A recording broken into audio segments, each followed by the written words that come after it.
Good afternoon.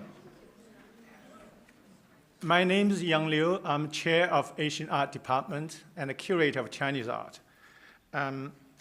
First, thank you all for joining us today and for making the noble choice to be indoor instead of outside enjoying the beautiful autumn color.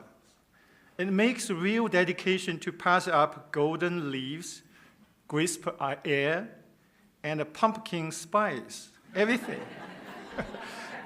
Just to sit here in a museum lecture hall, and that's saying something. But I promise your choice will be well rewarded.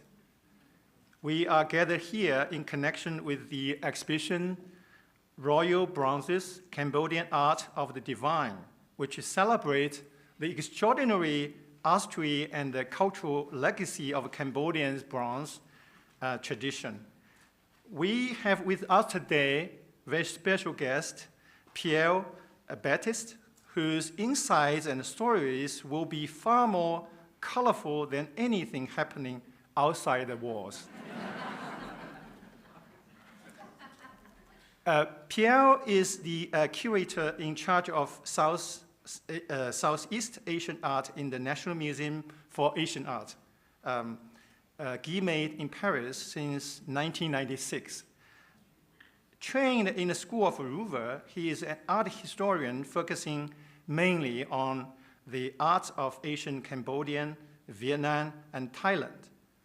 Responsible for the renovation of the Guimet Museum galleries reopened in 2001, he curated exhibitions dealing with different aspects of arts of Southeast Asia, such as art treasures from Vietnam, the sculpture of Champa, 2004, Derivative to the Source of Buddhism in Thailand, 2008, Angkor, The Rise of a Myth, Louis de Laporte, and Cambodian 2013, and the Royal Art from Vietnam, The Flight of the Dragon, 2014. He is also teacher at the School of Louvre. He worked for several years in the Faculty of Archaeology of the Royal University of the Fine Arts in Phnom Penh. Since December 2024, he's now the Director of Collections and Curatorial Staff in Guimet, in Museum Guimet. He's one of the 4 curators for this magnificent show that we are visiting. We are seeing after lecture or before lecture. Of course, he's the leading curator of this show. So please join me in giving a very warm and a well-deserved welcome to Pierre Baptiste. Thank you.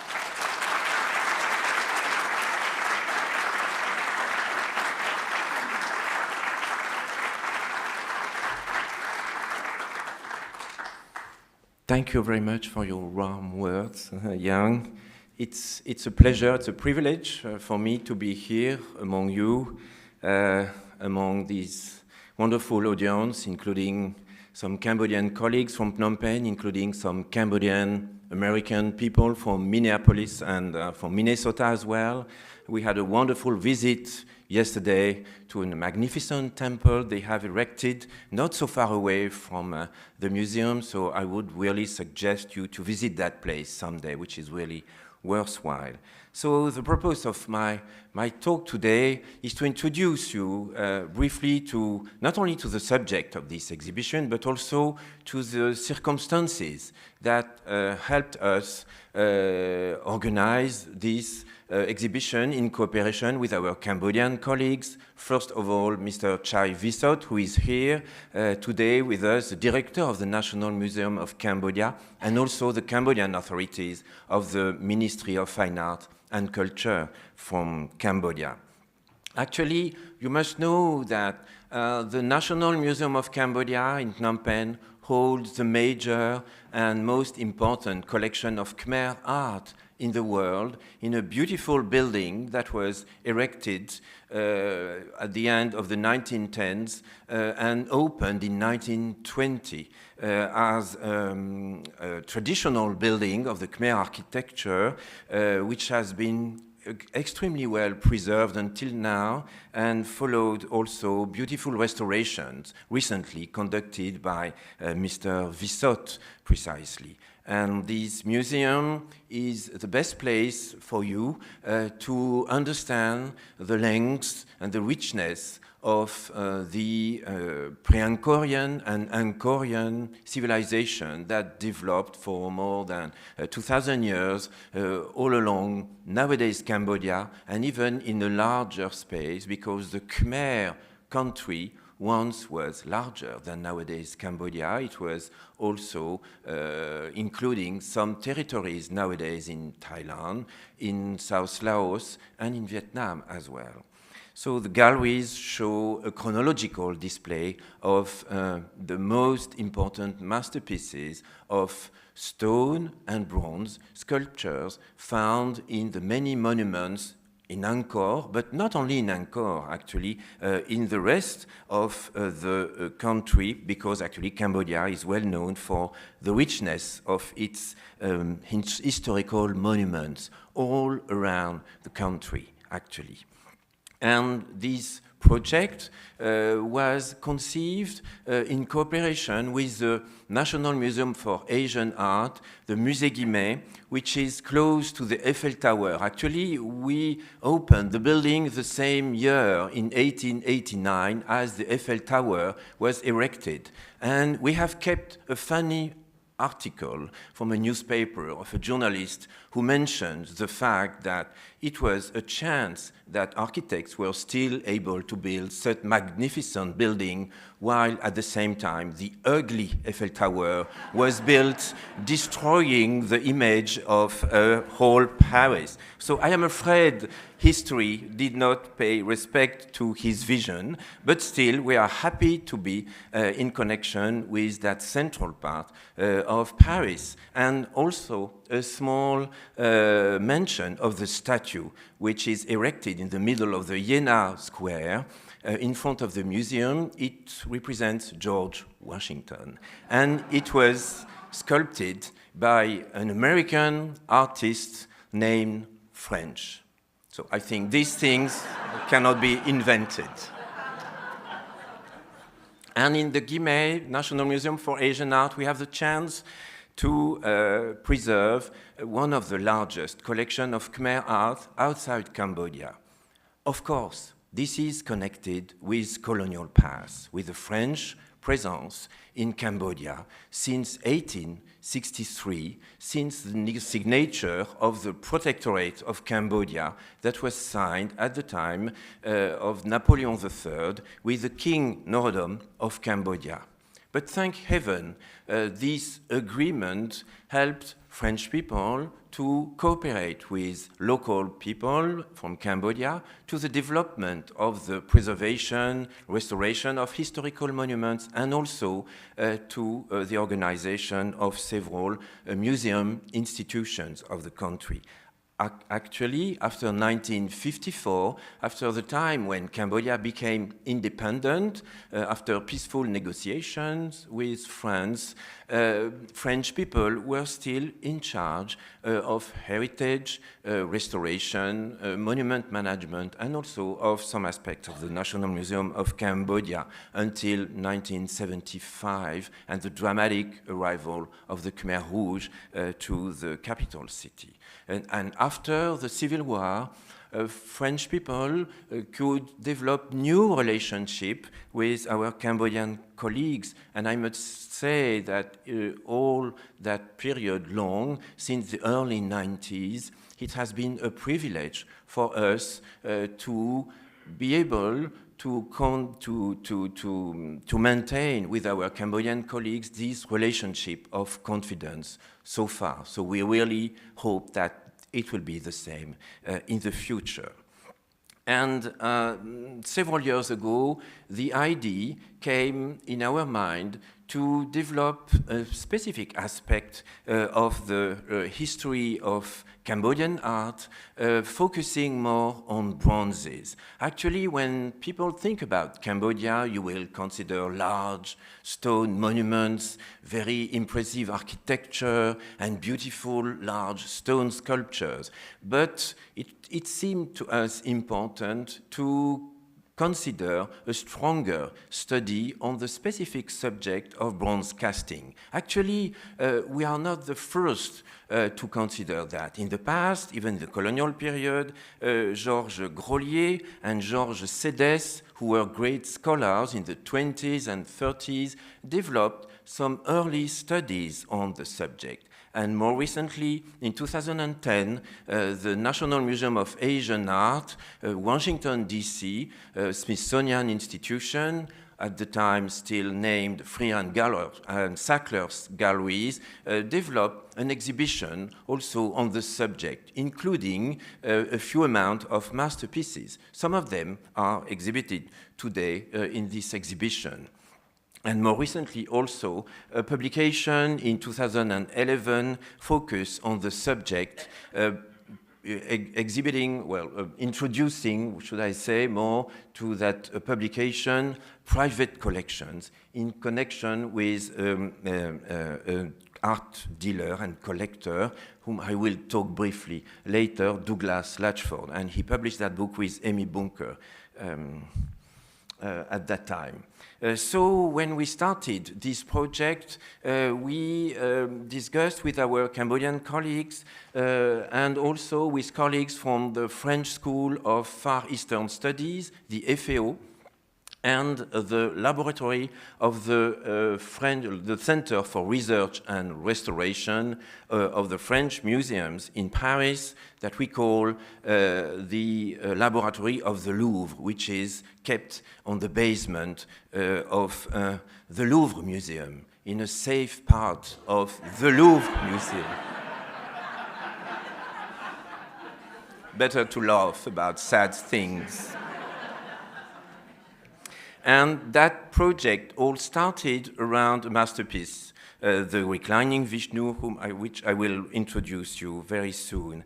It was actually a long-term cooperation, and we would not imagine at the beginning that it would be that long, to tell you the truth, because we did not expect the 2 years of COVID. Actually, in December 19, we signed a very official agreement with the Ministry of Fine Art and Culture, the director of the National Museum of Cambodia at the time, who was Mr. Kongvirak, during a very official moment in Siem Reap, named the ICC, the International Cooperation Conference, with the presence of the Ministry of Fine Arts and Culture, the French ambassador, and many authorities. And we thought at the time that the following months we would start a work that only started 2 years later because of COVID, naturally. But in fact, you'll see that it was maybe, in a way, a benediction for the scientific knowledge we could provide in the whole process of the exhibition. So the agreement was around this fragment of a large statue, a reclining Vishnu, a very important image in Hinduism, which was found in 1930, in December 1930, by chance, in the middle of a small temple, the Western Mebon Temple, in the vicinity of the capital city of Angkor Thom, and that statue and its fragment required specific restoration, specific treatment, and study analysis before the treatment that could not be done on site in Cambodia. This is why the government of Cambodia allowed us to have this piece transported to France, because normally it was not possible, because it has become a national treasure of Cambodia. Though it traveled in the past, it is not supposed to travel anymore. And so we started some work on the statue in Cambodia, and also we started some work on the rest of the fragments that were found at the same time with the body, with the torso of the statue, but which were put short time after the discovery in the storage of the National Museum of Cambodia. And here, on this colorful slide, you can see the yellow part, which is what was exhibited in the National Museum of Cambodia since 1950, and the rest of the parts, green, red, and blue fragments, were kept in the storage of the National Museum. And first step that we could do, and even during the beginning of the COVID, thanks to the presence of colleagues on site, was to scan the fragments and to check digitally if there was any possibility to put them in contact with the bust itself, because many parts are missing from the central front part of the statue, and we wondered what could be possible for us to do with this. And at the same time, in France, some preliminary studies were conducted on Guimet pieces and also on fragments sent by National Museum of Cambodia, X-ray and gammography analyses that were conducted in the laboratory of the Louvre. It was also during that period that Brice Vincent, our colleague from the FAO, could go on with excavation work in the vicinity of the royal palace. Actually, here you have the LiDAR in gray. It's the LiDAR image of Angkor Thom. The remain of it, the surface of it, cleaned from the trees of the forest, as the LiDAR technology allows us to see these incredible results. So Angkor Thom is a square of 3 kilometers each side, and in the middle of it you have that large rectangle, which is, with the brown walls all around, the structure of the royal palace. What is red is the private part of the king's apartment and buildings. And the yellow rectangle with the red directional spot is the archaeological finds that were made a long time ago of a stone workshop, and more recently of a bronze workshop, so directly connected to the royal palace, which is odd if you consider that bronze casting is a dangerous technology using fire, providing smoke and noise and all kinds of dangerous issues, but still it was made and located just close by to the north wall of the royal palace. So it provides you an idea of the connection between bronze casting and royalty in the Cambodian context, which has always been the case until very recently, actually, if not still going on in a way. So during that time of COVID, as I said, the chance was that postponing the exhibition, we could include to our research the discovery of a copper mine. So, you know, for a long time, scholars would say, well, there's no copper in Cambodia. And at the Angkorian period, they had to search for copper lingots, probably from nowadays Thailand, maybe South Laos as well, but no sign of presence of copper was ever found before. Very early, actually, around 22, by chance, Brice Vincent and his team and the colleagues from the Ministry of Fine Arts and Culture of Cambodia could find in the north the site of Chep, which is close by to nowadays border of Laos, where a complex a real mining, open-air mine of copper was found in connection with the process of transforming the core material of copper into very good quality lingots that could be transported throughout the routes of Cambodia at the time. Were they pre-Angkorian or Angkorian? Because in fact that mine lasted for a very, very long period. And it is in fact in Southeast Asia now the well-preserved mining system that has ever been found on spot in the whole area.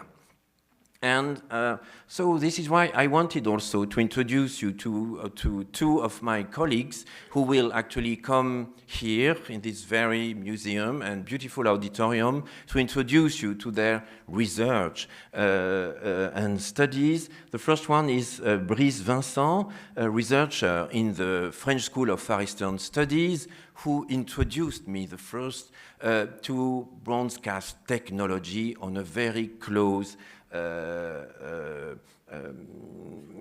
look at it. Actually, he came as a student studying the collection we have in the Musée Guimet, and in very short time he could show me things that I had just right before my eyes for maybe 10 years and that I didn't know of. So this was the time, long time ago, maybe 15 years ago, that we started to consider the possibility of a work together. I will come back to that beautiful piece he's here taking a picture of. And the second one is David Bourgarit. David Bourgarit is working in the C2RMF, the Center for Research and Restoration of French Museums. He's a specialist of ancient bronzes, not only from Asia, but also from the rest of the world, actually, because many aspects of the technology is the same throughout the world. And here he is making some analysis of the gilding surface of the bronze, because many of the bronzes that you see in the exhibition were in fact gilded originally, and most of the time, for the ancient period, they were gilded following the technology of mercury gilding. So you had to use a large amount of mercury to provide safe and secure gilding of the objects. And here he's studying a beautiful head, a Shiva head, dated around the second half of the 11th century, which is on display here in the MIA. So don't miss it. And together with our French colleagues, I would like to introduce you to the rest of the Cambodian team that worked so extensively all along the project. First of all, naturally, Mr. Chai Vissot. Here we see him smiling with my director and president, Mrs. Yannick Lins, at the time of the agreement we signed in May 2023 on the organization of the exhibition. Because after the agreement was signed about the Vishnu, the reclining Vishnu itself, we had to go on with the process of organizing a larger exhibition dealing with that question, not only around the Vishnu, but dealing with the whole aspect, the whole chronology of Cambodian bronze casting. And on the side, you see Mr. Vuonen and his team, who are the members of the staff of the Bronze Conservation Laboratory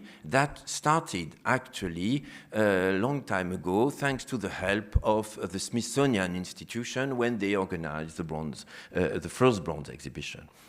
And on the other side, Mrs. Mea Srenyet, who is among the Cambodian students. She is working on her PhD with Brice Vincent and us on some aspect of bronze casting techniques, together with one of her colleagues. And I would like also to introduce you to Mr. Itsopyip, and you must not be confused with Itsopyip, which is the artist which is on display here. Actually, it is another artist living in Siem Reap province, so not far away from Angkor sites. He's a bronze maker, and he is kindly posing just at the side of a beautiful bronze statue that he cast very recently. And he's still working for the court, for the king of Cambodia, also for the prime minister.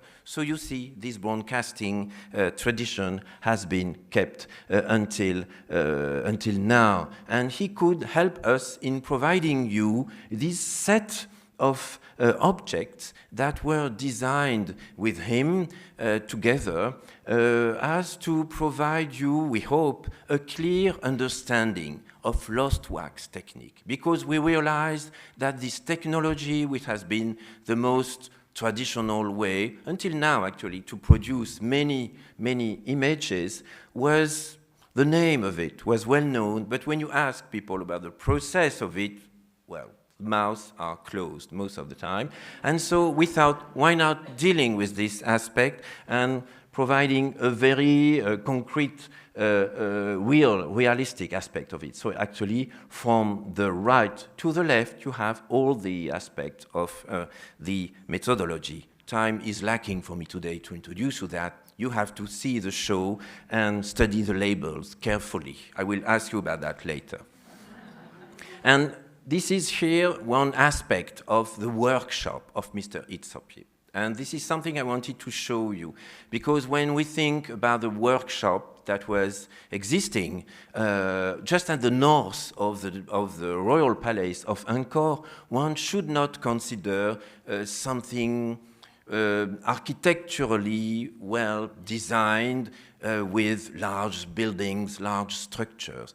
In fact, most of the things are made outside, plein air, and we assume it was the same in the 12th century, 11th, 12th century, the date of the workshop that was excavated by Brice Vincent. Here you have, on the right, you have the wax sculpting area, because yes, they go on using wax to mold, to sculpt the statue on a core before putting a mold, several molds actually on the top of the wax structure, and you know that it is a firing process. For instance, here in one of the temporary oven that you see on the left, that when you pour the burning bronze, that the wax will be replaced by the metal.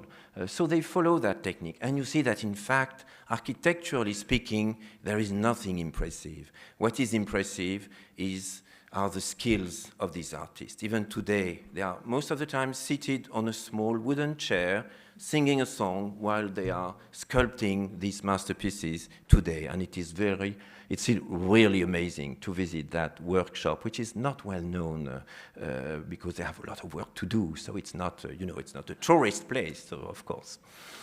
And now I would like to go further into several objects of the exhibition. Of course, at first, when I started my PowerPoint, I thought, well, we have 126 from Phnom Penh, we have 49 from Guimet, so maybe I should spend 2 seconds for each object to make sure that I would show you everything.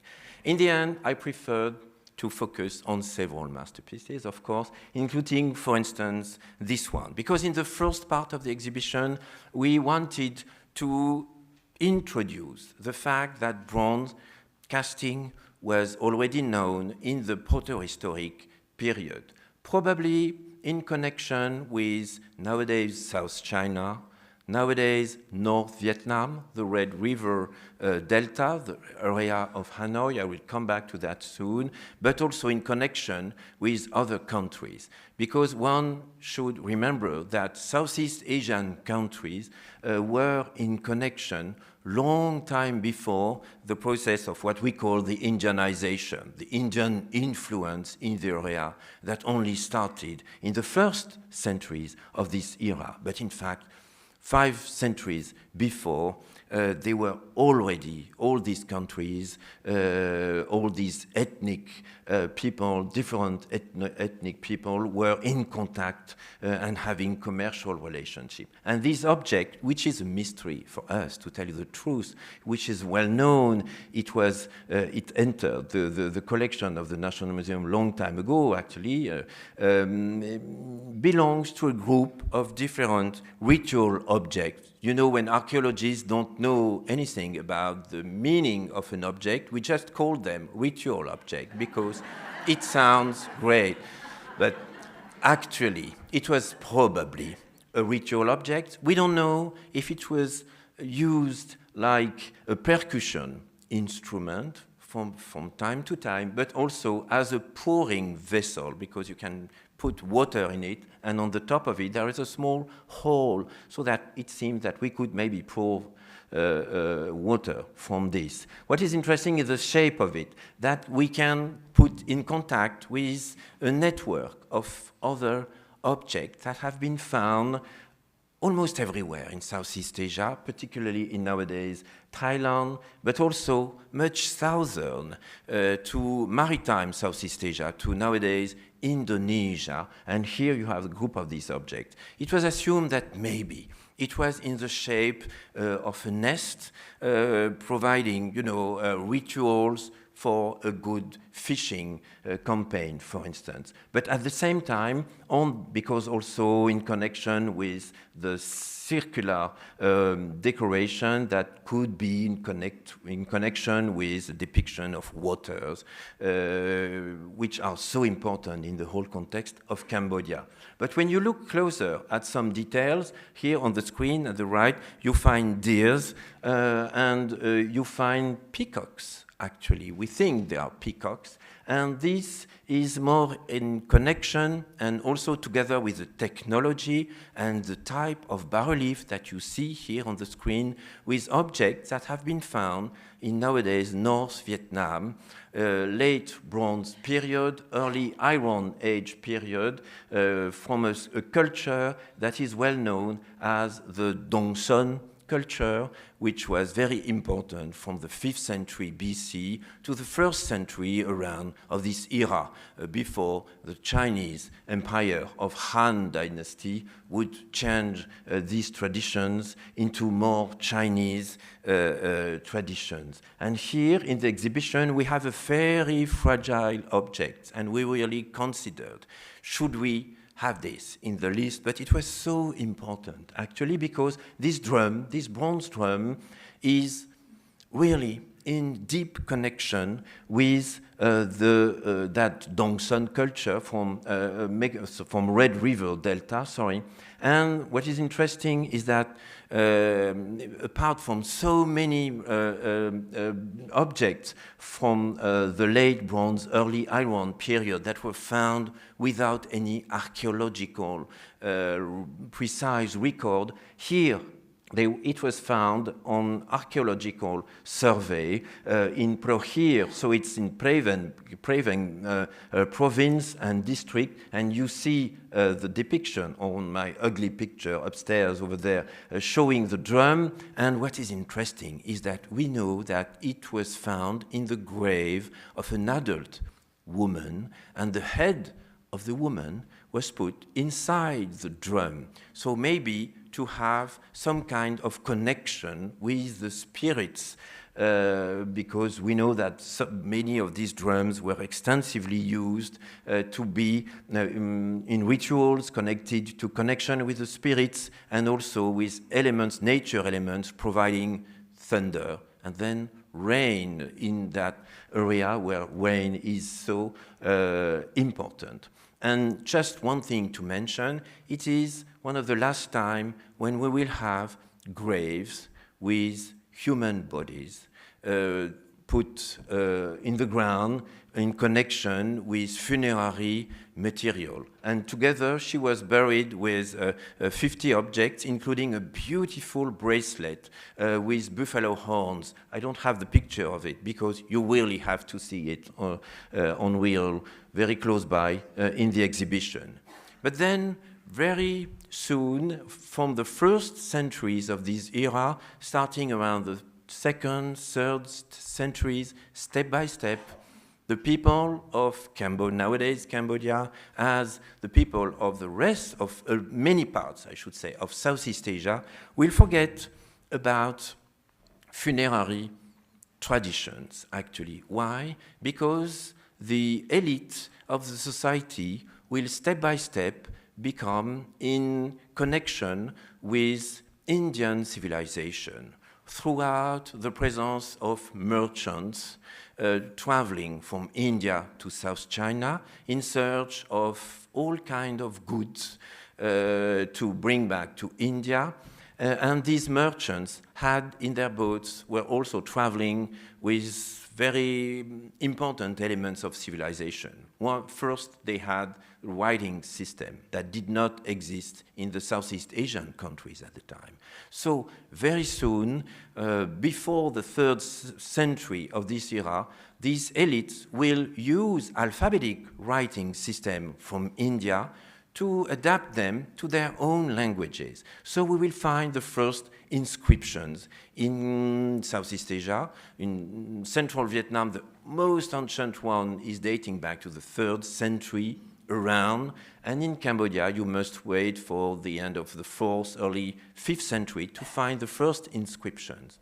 And together with inscriptions, these merchants will also travel with monks, Buddhist monks, who will have the wish to spread the religion, Buddhism, but something which is maybe more strange in a way is that Brahmins also traveled, having the wish maybe to influence the local elites and providing them all the necessary elements to adopt Hinduism. And here you have a beautiful example, which is the first statue that you see when you enter the gallery of Buddhism presence in Cambodia. This is one of the nicest bronze of the collection of National Museum of Cambodia, showing an early aspect of the Buddha. You know, the prince that lived the 6th century BC in India and who searched for a way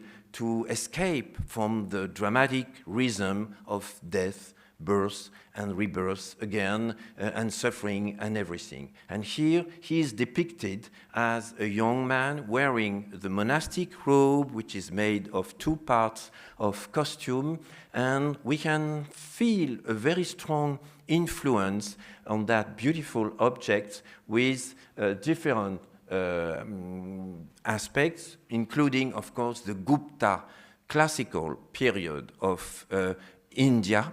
Here you have a Gupta image of sandstone from the 5th century. But in fact, what is interesting to know, and it will go on all along the process of Indian influence in Cambodia, as it is actually in the rest of Southeast Asia, is that the influence is not restricted to one single aspect of the Indian culture.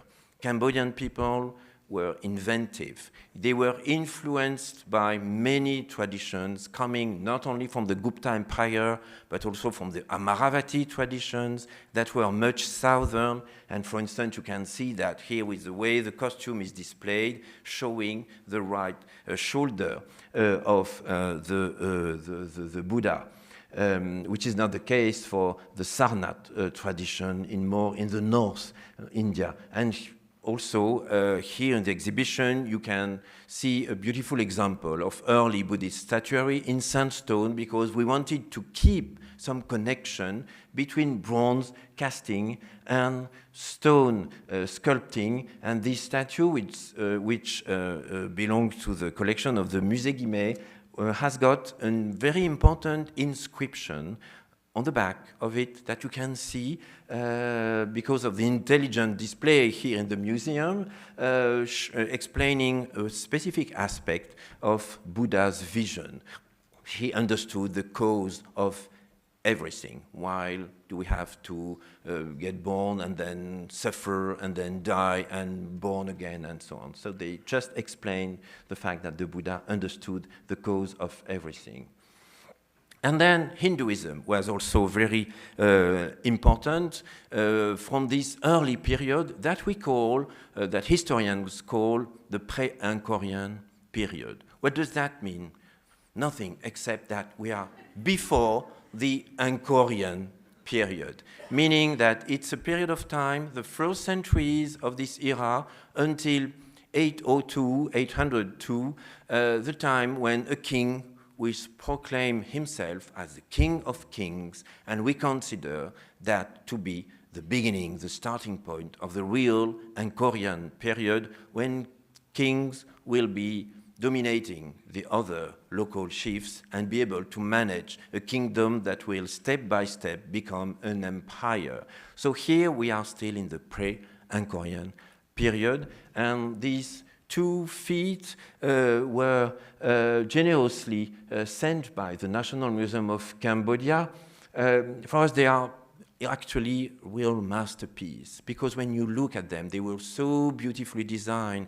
They look almost like Greek or Roman bronze casting, you know, the high quality of the technology of bronze casting in that Mediterranean area. They look like human feet in a way. In fact, they are a little bit larger than a human being, and they were found in a temple from the south of Cambodia, not well known today actually, only by Cambodian people, called Prasat Phnom Bayang, which is still a place for worship today. And here you see the current aspect of the tower that was erected in the 7th century, made in brick, and the bricks were sculpted from the bottom to the top of the tower that was studied. It suffered a lot from erosion because the seaside is not that far away from that temple, but we have the chance to have kept in our museum drawings made by Henri Moget from the FAO.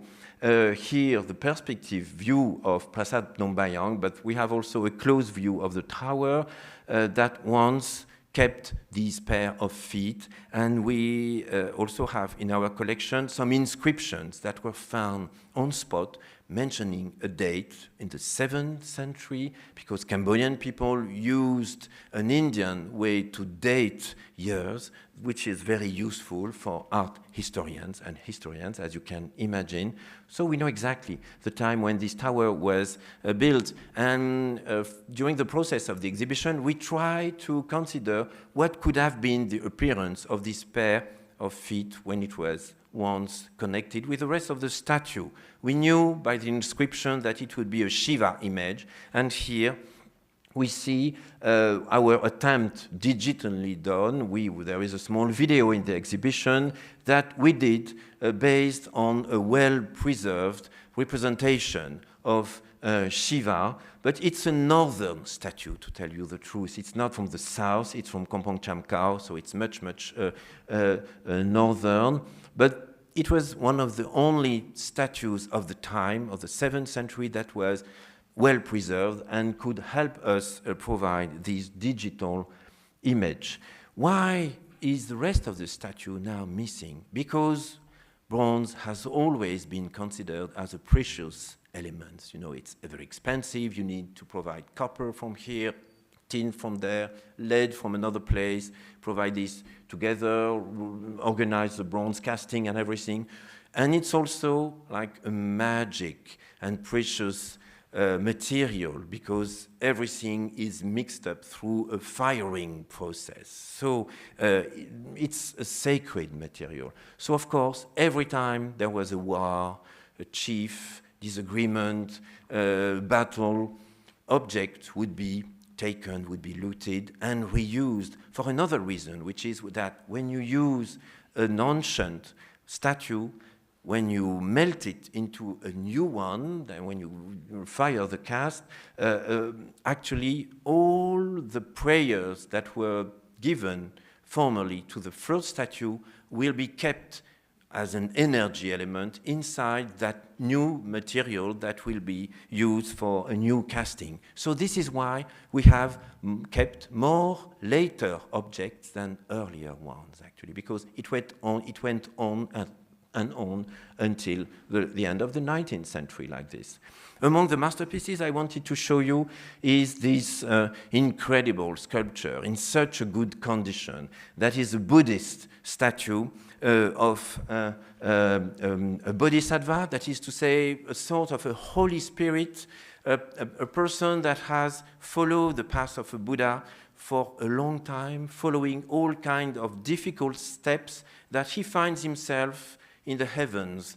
The last step as a bodhisattva, enlightened to become, that can wait to come back to earth, live probably a miserable life of a poor guy that will suffer and teach the path of the Buddha and become enlightened as a Buddha, a real Buddha, and then when he passes away, he will join the nirvana, that is to say, the supreme extension. And here, Maitreya Bodhisattva is this one. So it is an image of the Buddha of the future, while he is still in the heavens, and you can pray for him, hoping for a better life. And he is here depicted with multi-armed, and he has kept his beautiful inlaid eyes. And we can recognize him thanks to the presence of a stupa, you know, these small element, like triangular, shaped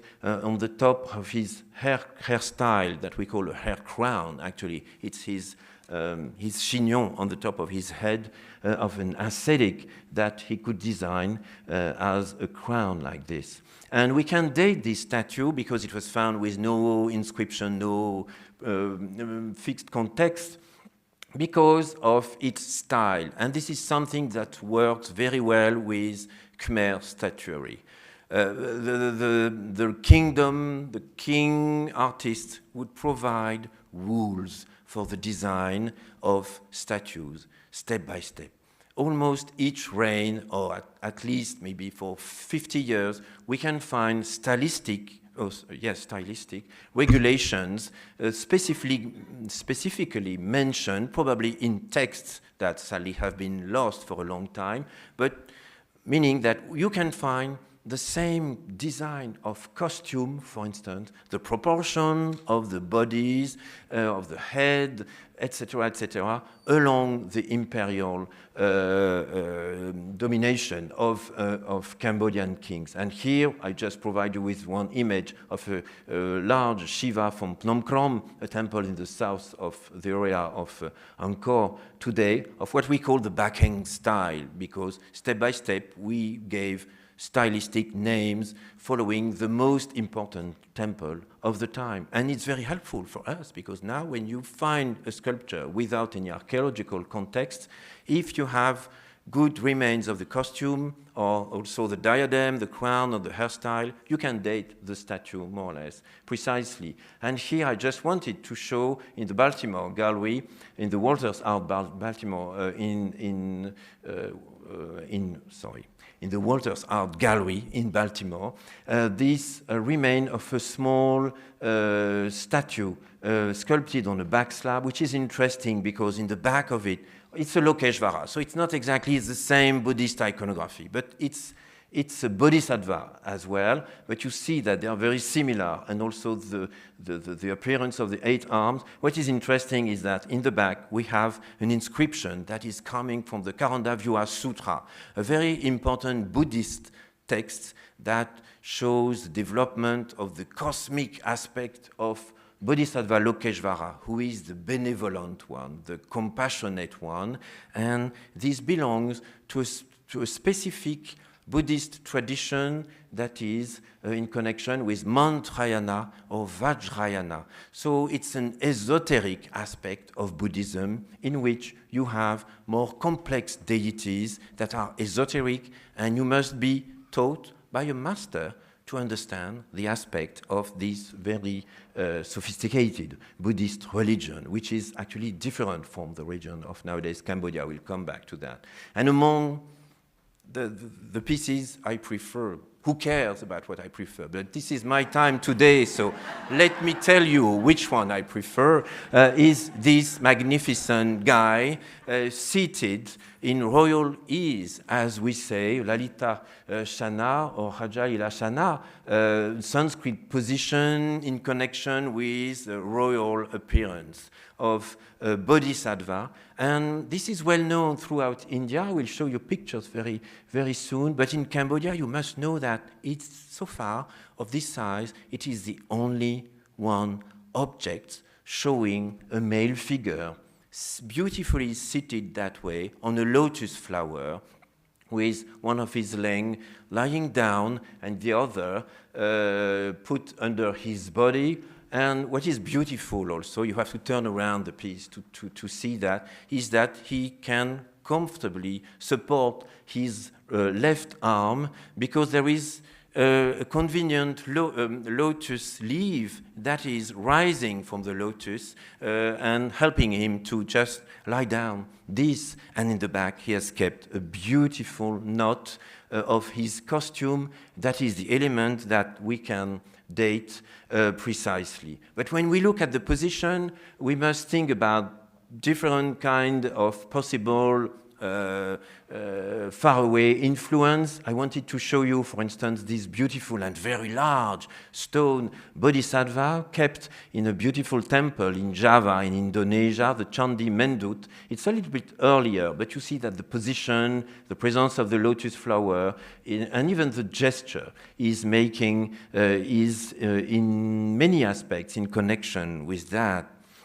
And this actually comes from Indian influence, and particularly the Pala and the Sena periods in the north eastern part of nowadays India, where an important university, the Nalanda University, provided a very strong influence of Buddhist theories, iconographies throughout Asia.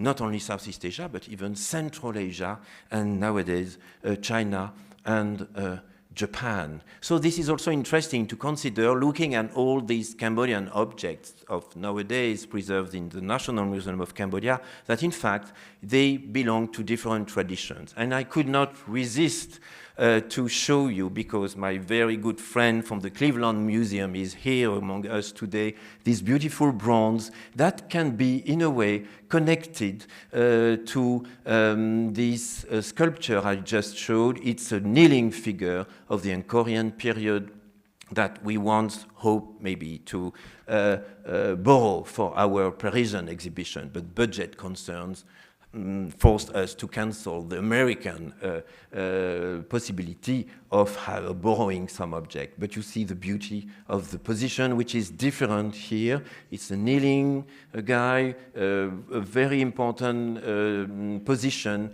in the Angkorian context, as if he was attending and ready to serve this kind of position, but with the beauty of the face that was once inlaid with black stone, such as the eyes are inlaid here. And I forgot to mention that this statue recently was returned to Cambodia from the collection of Douglas Latchford, that art dealer that you can check online about the long history that I prefer not to mention. Here today, it would be too long and maybe too sad as well. But the good point of it is that Cambodia has developed strong researches and a very clear position to be able to receive back many of these objects from the sad period of the Civil War, or just before or just after the time when many objects were looted from Cambodia and have been sent back to the country. Going on with the exhibition, in the 12th century, we see more and more of large Buddhist image. Why? Because at that time, even some kings begin to consider the importance of Buddhism. I did not mention that actually for royalty, most of the time, Hinduism was the major religion. Buddhism and Hinduism existed at the same time all together. But many kings considered that Hinduism was the royal religion, and inside Hinduism, that Shaivism was the main aspect. So Shiva was like the major god to worship. But step by step, we can follow the importance of Buddhism. I have shown you a 10th century beautiful statue with 8 arms, so it was already an aristocratic provenance, obviously. All along the 11th century, it goes on, and now in the 12th century, in the first half, we see that large image begin to be casted, so in connection with probably royal order, such as Dharanindravarman II, who was the father of the king Jayavarman VII. Here you have 2 aspects of it. One well-known, beautiful standing image of the Buddha with the 2 hands showing the absence of fear gesture, meaning that, to follow Buddha's path is not a pleasant journey, in fact, because you have to forget about everything, your money, your home, your family, and then become a poor monk following the path of the Buddha. And then it will take you several lives to become, if you are lucky, maybe enlightened and going to the nirvana. So he's just telling you here, have no fear, in that magnificent attire, looking like a king, actually, because normally the Buddha should not wear jewelry. And here he's got a crown, earrings, and a beautiful necklace, an incredible rich belt, and all of this is in connection with probably a myth when the Buddha appeared as a prince, a very richly designed prince, decorated prince in front of a king who didn't want to receive a poor monk. And it's also probably in connection with a vision of the specific aspect of his teaching that is enlightening everybody, and so beautiful that it looks like he would be with such garments all over his body. And the second one, the seated one, is unknown actually to many people. It was not published, but it comes from the Plakhan of Kampong Svai, which was a very important temple in the north that was sadly extensively looted in the past, in the early 90s. But here that object was found, thank heaven, earlier. And it's rather unusual depiction of the meditating Buddha with this royal attire. And I must say, I particularly love the way they could design the face, which is stylized with a specific chin, with, I don't know how to say that, but a line in the middle. And that's exquisite, I think. And then different iconographies that you can see all along the exhibitions and that we could put together in connection with sandstone. So the sandstone sculpture belonged to the Musée Guimet. It was coming from the same temple, Plakhan of Kampong Svai, a Buddhist temple that developed during the time of the father of King Jayavarman VII. And here, a smaller image that was once found before the Civil War, destroyed in many parts. It was sent to France for restoration and conservation, but it could not go back to Cambodia in the late 60s because of the Civil War, and it was sent back to Cambodia only in 1996. So this is why on the label in Minneapolis you can read the contribution of the Musée Guimet. The contribution is very small, actually. We just kept it for 20 years as a safe place to keep things. At the time, France was still safe for that, and then sent back to Cambodia. And then dealing with King Jayavarman VII in the late 12th century, we have beautiful bronzes. Once again, Buddhist iconography of the Mahayana Buddhist iconography, that is to say, the large vehicles, so this tradition of Buddhism that was rather aristocratic at the time, and Jayavarman VII was developing his own vision of Buddhism, including elements of his family and of himself, actually. And for instance, this triad showing the Buddha protected by the Naga, a very specific iconography that we know very well from the Indian tradition. It's an episode of the life of the Buddha, you know, when the Buddha became enlightened, when he understood how to forget about that awful rhythm of life and death. He was meditating and really forgetting about everything around him. And suddenly, close by, because it was a rainy season, it was raining, and the pond close by began to become bigger and could have killed, actually, the Buddha. And the Naga, who was the spirit, the Holy Spirit inside, so the Naga is the serpent, who is the Holy Spirit of that pond, named Muchilinda, the name of that very pond, came out and he helped the Buddha because he understood that probably the Buddha would have been killed before he could teach the law of Buddhism to humanity. So he thought it would be a disaster. So with his body, he did 3 levels, and with his 7 heads, because of course Nagas are super cobra serpents who has not only 1, but most of the time 5 or 7 heads, he protected the body of the Buddha from heavy rain. This is an iconography you find in India, actually, but not that often. It doesn't seem to have of real importance. You find this here and there, Ajanta cave, for instance, but on a very small part of a temple. But in Cambodia, it became one of the major iconography for a long time. We don't know exactly why. We assume it can be in connection with the rhythm of flooding of Cambodia. You know that every year, because of the network of the Mekong River, which is crossing the whole part of the country, the central lake of Tonle Sap will receive part of Mekong River. When it's too high, a small river called the same name, Tonle Sap, will change its course and bring some part of the waters from the Mekong River to the Tonle Sap lake, which becomes enormous. And we are just at the south of Angkor. So probably this rhythm, which is every year actually, provoked a specific vision from Khmer people toward that iconography that will become not only the depiction of an episode of the Buddha, but a real iconography for a major image that was like a national image and probably a cosmic image of the Buddha himself. And here we find him in that triad that King Jayavarman VII organized. Actually, on the left side of the triad, you have that male figure with 4 arms. It is Lokeshvara, so the Lord of the land, who is the great compassionate, and we know he built a temple for his father with that iconography.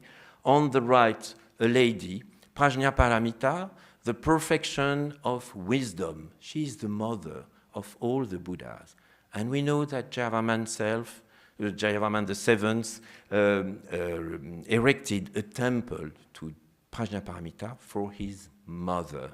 So you have the father, the mother, and then the state temple of the time, the Bayon temple, which was the state temple of the country, erected by Jayavarman VII, had a Naga protecting Buddha in the central part of the state temple. And as we assume that many times these state temple would become the funerary temple of the king, you can consider that maybe Jayavarman VII would consider himself joining this protected, this Naga protecting Buddha in his world after he passed away. So this was the system of his specific Buddhism, probably. And here we have a beautiful, we have kept a beautiful portrait of King Jayavarman VII. It exists several of them. Of course, the masterpiece is kept in the National Museum of Cambodia, where the complete statue has been preserved. Some of the statues show the king in meditating pose. The best known one is showing the king in praying or paying respect position with the hands joined together. And the exhibition was also a good moment for us to deal with other kind of objects that existed in the temple in order to recall that the empty temples that you visit today in Angkor once had all kinds of objects, not only statues, stone, bronze statues, but also ritual objects made in different materials, but particularly made in bronze. Here, an incense burner or an incense oil, a perfume oil lamp, the shape of which comes directly from India and is still used by Indian people today during the puja when you worship a god or a goddess, though the shape was lost actually in Cambodian world today. But what is typical Khmer is the way they designed it as the lotus flower with a naga arising from the central part of the stem of the lotus flower. And the lampstand over there, also in the shape of a lotus flower, is from our collection. Mirrors were found in temples. They were ritual mirrors with that beautiful lady, which was a stand actually for such a mirror. So in fact, you could insert the lower part of the circular mirror, such as the one we have in our collection, into the top hairstyle of what she has on the top of the head, actually. And with the two hands, she would maintain the mirror. And these mirrors could be used in tantric rituals, and we also have the depictions of mirrors being put inside the royal palace. Zhou Takuan, a Chinese who visited Angkor in the 14th century, mentioned that large mirrors were put at the side of the royal throne of the king, actually. We have seen briefly that object before. It's part of these objects that have been recently returned to Cambodia, looted during hard times. Cambodia suffered and then preserved in the personal collection of Douglas Latchford. He didn't sell that on the market as he did with so many objects. And it's an incredible sculpture, beautifully preserved. It has preserved its gilding.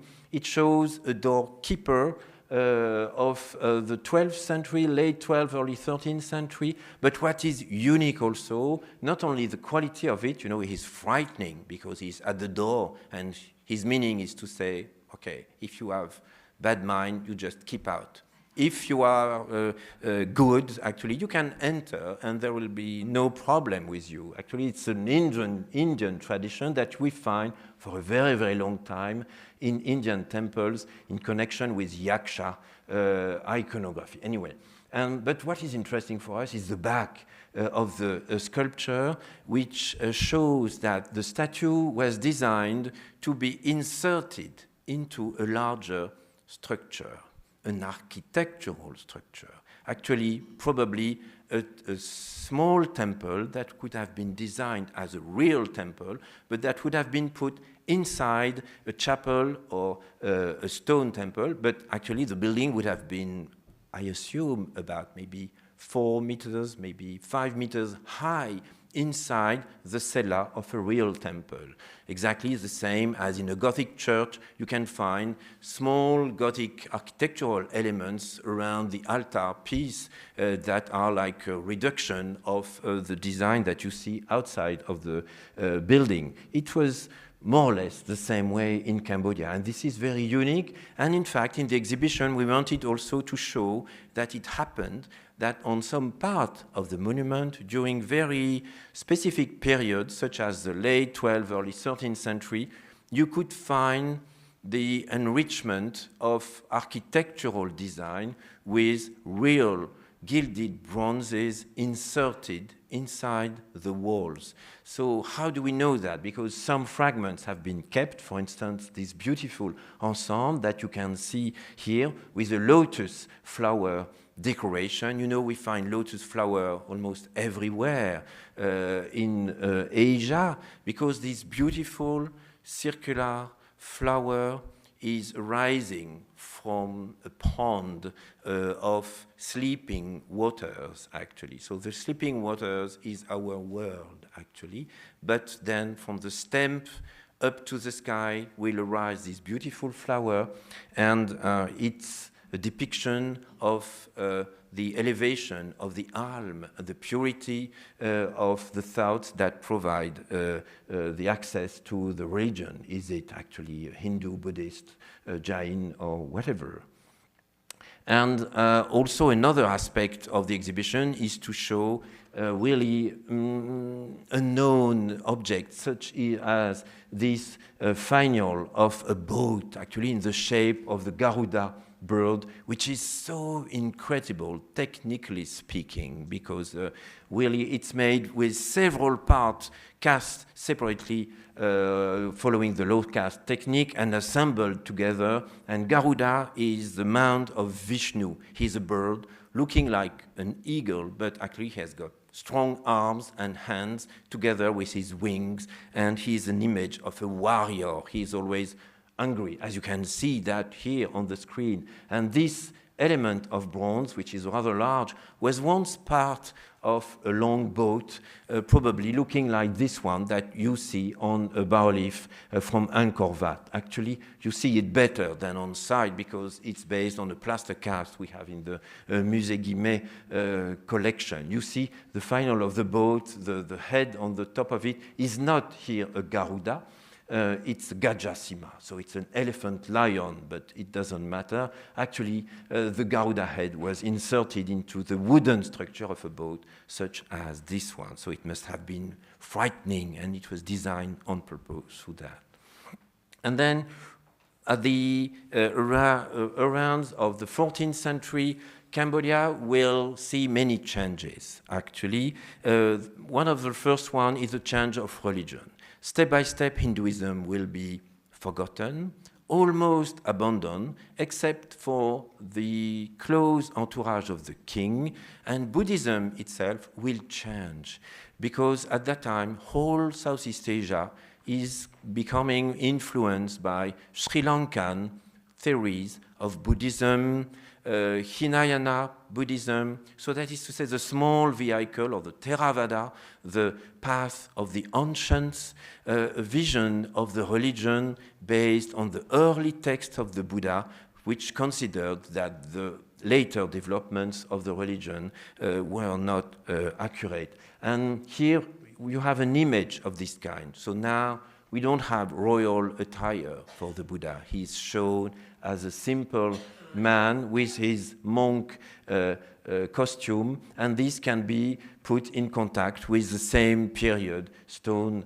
sculpture, so that we date back to the late 13th, early 14th century. And very soon, actually, we will feel also a change of context in this area with the presence of Thai people that came to nowadays Thailand around the 13th century. They were coming from South China, and they were under the rule of Cambodia for a long time, the Cambodian Empire, but then step by step they will ask for their independence before they will suddenly dominate Cambodia after they will destroy Angkor in 1431.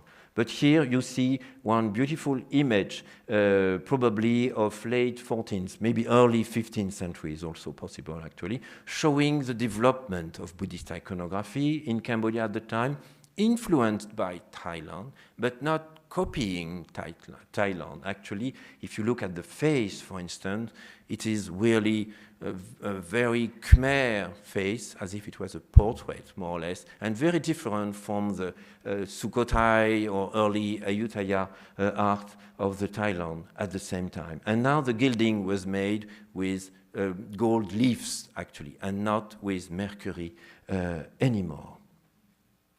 But of course, all of this was made, was conceived, the whole exhibition, as I said in my introduction, around that statue. I won't deal with it today because we have the chance to hear my colleague and friend Brice, Vincent, and David Bourgarit explain you what has been done all along that work around that statue. This is the fragment that was exhibited in the National Museum of Cambodia as it was, but as you know, for those of you who already visited the exhibition, now we have more things to show and to understand with that statue. But I wanted to finish my presentation with the work we have done with the University of Bordeaux, working with a scientist who is well known for his skilled technology in taking care of archaeologists' requests for each millimeter of the images we want to design with him. He worked recently on the chariot driver of Delphos, Greece, which is a bronze masterpiece from a Greek classical period, and he did beautiful images about that to try to restore the genuine aspect of the bronzes. You know, I mentioned the fact that the bronzes were once, most of them, gilded using mercury. This image, it was the case also, but we must not forget also that they suffered a lot from oxidation, erosion, and also many of them have lost the stone element that would be inserted into the eyes, into the eyebrows, the mustache, the beard. And we know now, because of the study that we conducted in the Louvre laboratory, that it was not only enriched with all this, but also painted on some parts with cinnabar for the lips. So he had red lips, and also for some parts of the neck pleats. You know, deities have 3 pleats on the neck, the type of pleats that ladies would like to forget with expensive surgery. Actually, it's considered to be an element of beauty in the Indian tradition. So consider that if you want to save money. Anyway, and also, so these pleats have red color. That was inserted, and also there was silver on the sides of the eyes, and red also on the pleats of the hand. And we could work with that colleague, Pascal Morat, from the University of Bordeaux, about all this, trying to provide an accurate image of what could have been the statue when it was gilded, inlaid, and when it had its crown on the head, because we know that the crown was existing because it was not gilded, this part. The hairstyle were not designed, and we have kept also elements to fix the crown. So working with National Museum of Cambodia, we could select a crown that would fit the stylistic period of the statue. So this is where I would like to finish my presentation by thanking you for your attention. And if you have any question, I will be, if you still have the courage to wait for a little, I will be happy to answer that. Thank you very much for your attention.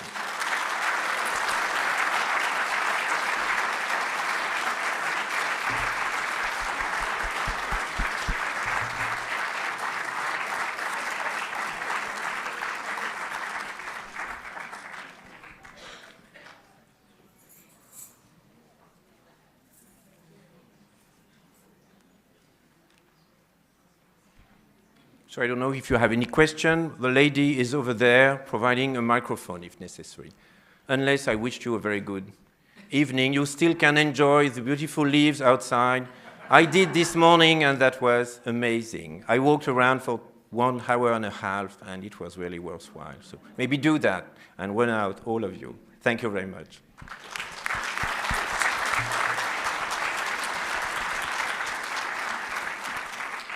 I think I've got a question over here.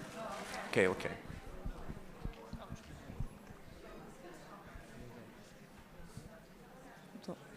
Bonjour. Je ne sais pas si moi.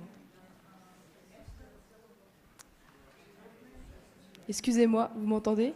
Très bien. Je m'entends pas. Si, t'es sûr?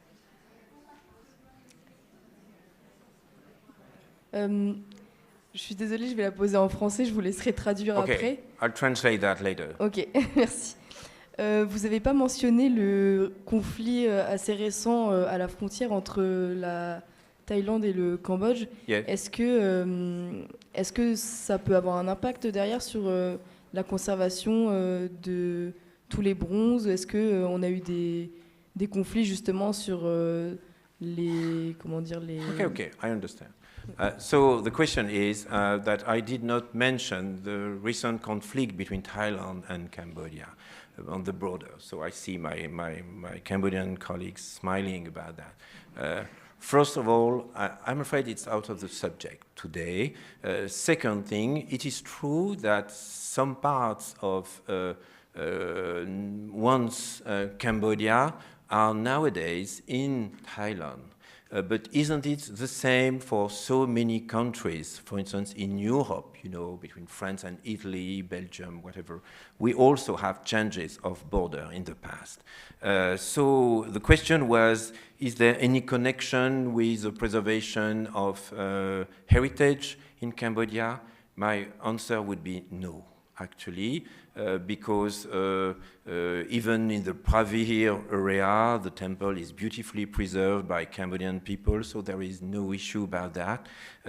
It's more a political question. So I guess it is more the politicians. You should ask them about that. What is their relationship, their vision? But in terms of art, heritage, I would say I have no comment to answer to you about that. Yes? I have a very basic question. So you mentioned the stone inlay, and do you know what kind of stone? Wow, I hoped you would not ask that. Well, Mrs. Luber would like to know what kind of stone was inlaid in the eyes of the Vishnu. We have kept several black stone inlaid, for instance, in the 11th century, you know, royal seated image that I mentioned, we have kept that. So it could have been obsidian type of stone, but for the Vishnu, we really hoped that we would be able, through the strong analyses that have been made, to precise what was inside the eyes of the Vishnu, but we could not. So we assumed there was rock crystal around and in the middle black stone, but what was found only are remains of oxidized lead.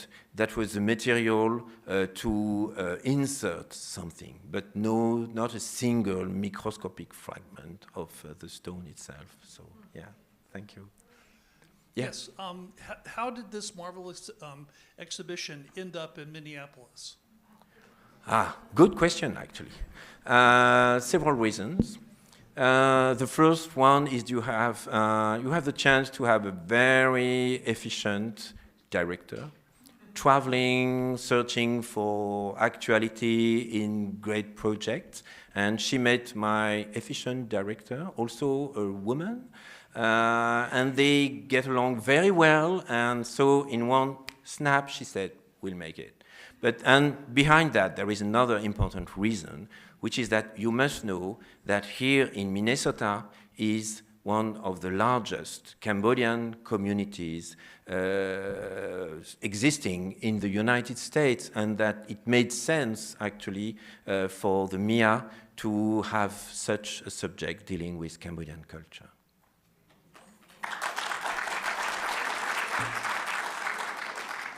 Can you hear me? I would like to know about using mercury as a process, because it can be dangerous. Well, you know, the security of the workers was not a strong consideration in the 12th century, I'm afraid. But you are totally right. Actually, it must have been a human disaster to work with such a large amount of mercury, because you imagine that statue, 5 meters long, was painted with gold mixed with mercury. First step. And the second step, which was probably the worst one, is that they had to gently fire the statue, not too much, so that the mercury would evaporate and the gold would just stick strongly to the bronze. And I guess it was the worst moment for the workers at that time, because if you inhalate that, it's simply poison. Nobody knew that at the time, so yes. Don't forget that cinnabar is also mercury sulfide. Sorry? Cinnabar is mercury sulfide. Yes, sure, yes. But many countries use cinnabar as a painting. Well, you know, we used lead paint until the 19th century, for instance, so yeah. Yeah. Hi, this is not a question, but more of just a maybe statement or a reminder. Sorry. Following up with the gentleman behind me about Minnesota or Minneapolis, we actually have one of the largest Cambodian temple Right. in Farmington. I'm sure you know, but if everyone doesn't know, please visit. Sure. Yeah. I did say that just at the beginning Oh, of my okay, presentation, sorry. but yes, you're right. Yeah. It's worthwhile to recall it one more Yeah. time. Right. Okay.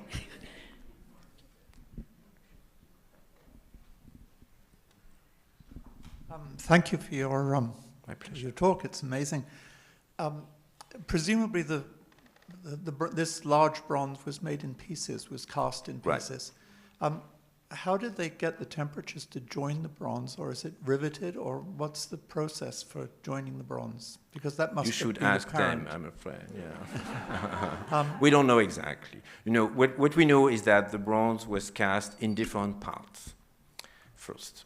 And we have kept, actually, when you see the fragments, for instance, the fragments of the leg, you can see one part of a joint, a small hole with a rectangular shape all around. That was, at the time, in connection with like a tenon made in bronze for the second part of it. So they would assemble the objects on the second hand. But then during the firing process, we don't know, because the technology, in fact, was very artisanal. How can I say that? It was not high quality technology. It was very rudimentary, which makes the miracle even bigger. But they could not manage the temperature of the fire.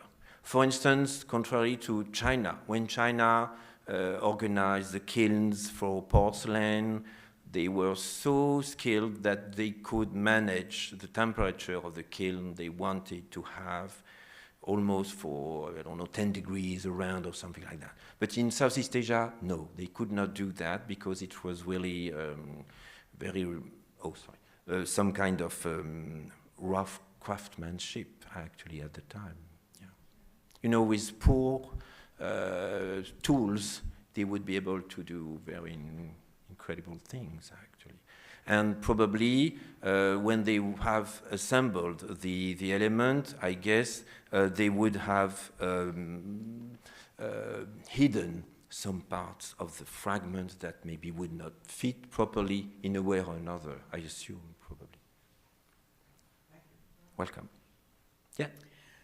The audience that would be able to see Shiva or Vishnu, who would they be? Just the royal? Haha, interesting question as well. We wonder. Because the temples, Hindu and Buddhist temples of that Angkorian period were designed in a way that we have the feeling that the inner part of the temple was maybe not available for everybody. Many gates, many doors that could be closed, made in wood. Many of them have disappeared now, but we have all the remains of the existing gates that are not that large, and the space inside the most precious part of the temple, the cella, is not large at all, even in very large temples. For instance, if you go to the top of the central tower of Angkor Wat, in the end, it is rather small, and it's even difficult to climb the tower. So who could reach that? We don't know, actually. It seems that the most sacred part of the temples, were they Hindu or Buddhist, the Mahayana Buddhism, were probably not accessible to common people, or only on specific festivals, but even though I'm not sure about that. But the inscriptions that have been preserved don't mention that precisely. But maybe it could have worked a little bit as some Hindu temples still exist today in South India, for instance, where some parts of the temples are not accessible to general audience, actually. Oh, we have three questions over there. Yeah. I have a question about the really beautiful and poetic black and white photographs that are in the exhibition. Yes. They do such a beautiful job of setting a tone. Do we know who took those photographs and when? Yes, we do. Aren't there any labels about that? I think they are. Oh, thank you very much, Matthew. They were taken by a man named Jaroslav Ponchar, from a Czech origin, now German, a good friend of mine who used to work in Cambodia in the very early 90s. He's very well known because, so Ponchar is P-O-N-C-A-R, Jaroslav. He is well known because he could travel extensively throughout Asia, from Afghanistan to Japan. But in Cambodia, he could do a photographic campaign. So in the early 90s, for instance, he developed a specific technique for photographing the bas-relief of Angkor Wat, which are very long, actually, in a unique technique providing very long negatives, actually. His skill is really panoramic views, actually. And, well, he has kept a marvelous collection of these photographic elements that are very precious now. He was mostly working in black and white to provide the good contrast for sculpted temples. And also what is interesting is that he could do that before the restoration of some monuments, and also the fact that providing more tourists, many monuments now have, rings or panels mentioning don't climb on the steps or whatever. So these are also precious images of that period for that reason. Thank you. Yes.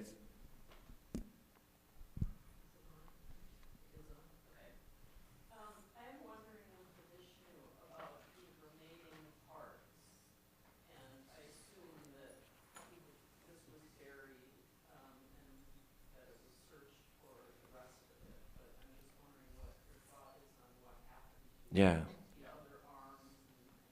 Sure. So many questions with no answer. Actually, the statue, as I said, was found in 1936. It was put back by people at a certain time in the middle of the remains of the central pit of the temple. And there are some hypotheses about that. One possibility is that in 1431, when the Thai looted Angkor and came there and destroyed everything and brought to Ayutthaya artists and many skilled people, maybe the statue was damaged and left on the side because it was too large. And then later on, the temple could have been, so you see how prudent I am and in my answer, but could have been transformed into a Theravada temple. And so at that time, the monks could have put back the rest of the fragments carefully in the basement of the temple to provide, a sacred space for it, though they are Buddhist, but they would respect the Hindu sculpture, and then a Buddhist temple would have been erected on the top of it, only with a wooden structure. So this is what we think of it. But then we have no historical record, so yeah, sadly we don't know. But what I can tell you is that at the time, after the discovery of the bust and the many fragments that are here today, because actually there are more in storage, more excavations were conducted to find maybe the central part of the body and also the naga that must have been huge, of course, but nothing was left from that, and we don't know why. Yeah. I have a question for you on the back of what you just said, because you mentioned Jayavarman VII, and under him, Khmer power was pretty strong in Southeast Asia, and he was a pretty proponent of Buddhism. I believe you said Mahayana Buddhism. Yeah. My question is the relationship between the state, the Khmer state, and either Hinduism prior or Buddhism later. Was it more syncretic, or was it more like coexistent, or was one suppressed in the Khmer state when Buddhism came to be a sort of something that was patronized by Jayavarman VII. Okay. So what was the relationship between the state and the religion? So during the whole story of Cambodia, Buddhism and Hinduism existed, both actually. For instance, a wife of a king could be Buddhist, but her husband was Hindu. Most of the time, Khmer kings were Hindu. Most of them were Shaivite, so they consider that in Hinduism, Shiva is the most important. Several of them have been Vaishnava. They consider that Vishnu was the most important god in the triad of Hinduism. But all along, we see the importance of Buddhism.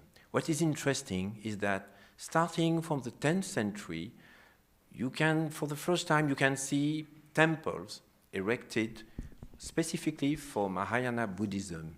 But when you read the inscriptions, the funny thing is that, the inscriptions were written in Sanskrit for the gods and in Khmer for the men.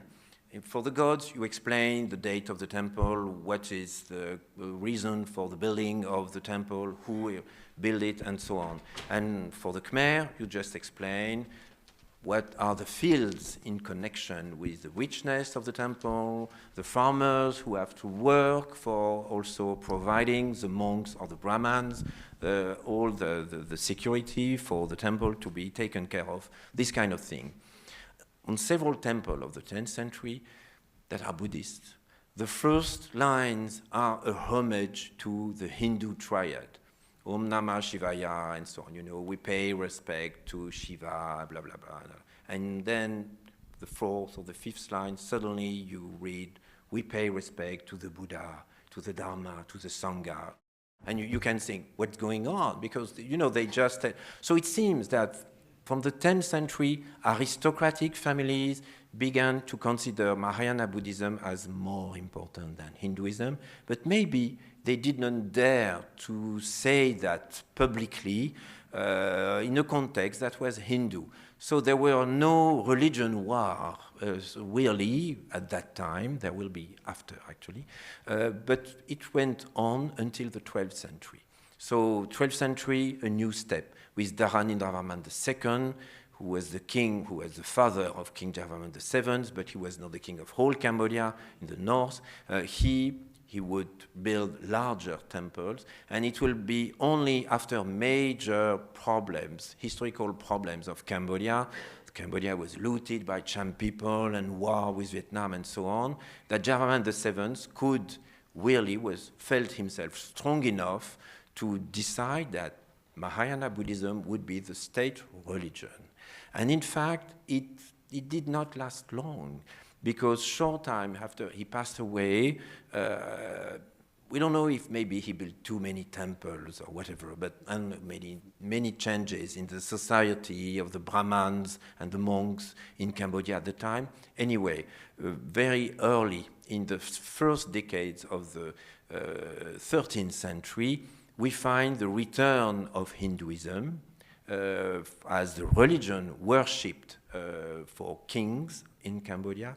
And later on, in the second phase of the 13th century, Hinayana Buddhism becomes very popular in the people's life, more than in the royal society, let's say, I guess. And for a long time, we said that many images that have been destroyed, Buddhist images, Mahayana Buddhist images that have been destroyed by sculptor, intentionally, when you visit Jayavarman VII's temple, you see many Buddha images that have been, cut down, actually, or transformed into Shaivite images, or simply cut down. Some of these images could have been also destroyed by Hinayana Buddhists who didn't like the sophisticated Buddhism invented in a way by Javerman VII and his family. So it's a long process, difficult to understand because the lack of inscription and everything, but we can feel that things went on that way, more or less. Well, okay, thank you very much, everybody, for attention. My pleasure.